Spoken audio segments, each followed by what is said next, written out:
Shohei Otani. Getty Images. All 30 teams could pursue Shohei Otani. Most will because of how little he will cost compared to the talent of arguably the best pitcher and hitter in Japan. He may be more important to the short-term goals of the Yankees, however, than any other team. Because the Yankees want to compete for a championship next season and drop under the $197 million luxury tax threshold. And because Otani comes with the allure of huge talent and small cost, he fits so ideally with the Yankees' twin ambitions. Brian Cashman could not be more definitive than he was last week, telling me we are getting under the threshold next year.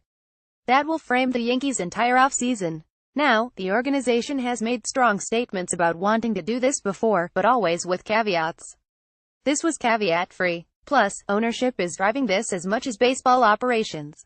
Hal Steinbrenner has said for years the Yanks should be able to construct persistent contenders without $200 million plus payrolls. In the past, there was some lip service to this and always a hedge. I do not see that this time. Steinbrenner has become more reasoned and seasoned as an owner. He has recognized that the long-held Yankees way under his father of buying older, famous players will, in the way the game is played and legislated now, lead to an expensive, inflexible, corroding roster. Plus, Steinbrenner has gained the confidence not to blindly honor his father's legacy. After the 2013 season, with the chance to plunge under the threshold, Steinbrenner overreacted to the exit of Robinson Cano.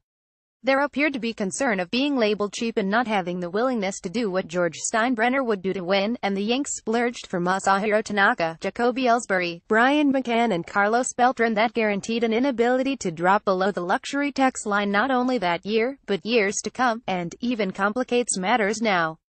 Shohei Otani could help with his bat and his powerful right arm. AP still, this is the first time since then that the Yanks have a chance, and I do not think they are simply stating a company line. The new collective bargaining agreement made the penalties for being over the tax even more odious, especially for repeat offenders such as the Yankees. Plus, getting under the tax even one time means becoming viewed as a first-time offender the next time a team is over, thus, resetting what the Yankees would be taxed from 50% of every dollar over the threshold and 92% at certain payroll levels to 20%. That is pertinent in particular with the 201,819 free agent class setting up as potentially historic with headliners such as Bryce Harper, Manny Machado, Clayton Kershaw, Charlie Blackmon, Josh Donaldson and Andrew Miller. The Yanks could finish off a championship-level roster by dipping into that talent, and even if it drove them over what would be a $206 million threshold in 2019, the penalties would not be as harsh if they were under in 2018. Which is why Otani is so alluring.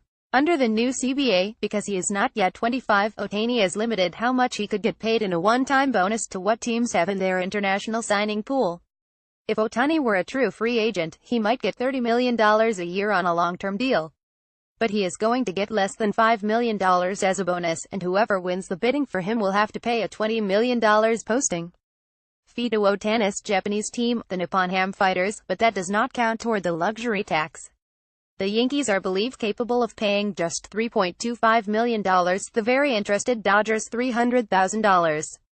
Because no team can pay big, this will be so much about pure recruitment. Assuming that the negotiations and payouts are above board, there is a lot of worries of circumvention. But under the rules for international amateur spending, the bonus would not count toward the luxury tax, only his major league salary, which is likely to be about the major league minimum of $545,000 for 2018.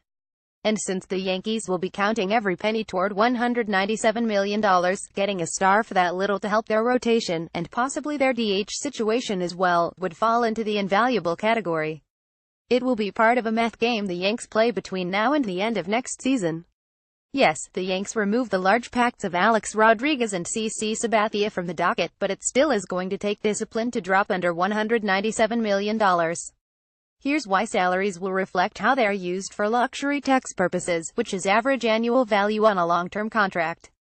Jacoby Ellsbury, Paul J. Barris. Well, the strong likelihood is Tanaka is not opting out, so if you include him along with the others still under long-term deals in 2018, Ellsbury, Aroldis Chapman, Brett Gardner, Chase Headley, David Robertson and Starlin Castro, plus the $5.5 million charge for what the Yanks owe Brian McCann as part of his trade to Houston, it is $112.8 million. The Yanks could trade from this group. But the player they would want to move most, Ellsbury, would require eating a substantial portion of his contract, which counts toward the tax payroll or taking back a bad deal. The easiest to move, Gardner and Robertson, are players leaders the Yanks would want to hold next year to go for it. All 30 teams will be charged roughly $14 million in 2018 for items such as medical, pension and insurance. So that is $126.8 million. The Yanks face the arbitration process with Didi Gregorius, Sonny Gray, Aaron Hicks, Dellin Betances, Adam Warren, Austin Rumini and Tommy Connell. Some of those players could be traded or non-tendered. But, for now, they would have to budget about $35 million. So that is now $161.8 million. The rest of the roster has to be filled out, and even if it is done with guys near the minimum salary, such as Greg Bird, Aaron Judge, Gary Sanchez, Luis Severino, etc., that would still be about $7.5 million. Just to get it to a round number, let's say it was $7.2 million, and the running total is now $179 million now. The budget must include at least $5 million for call-ups during the season, probably more.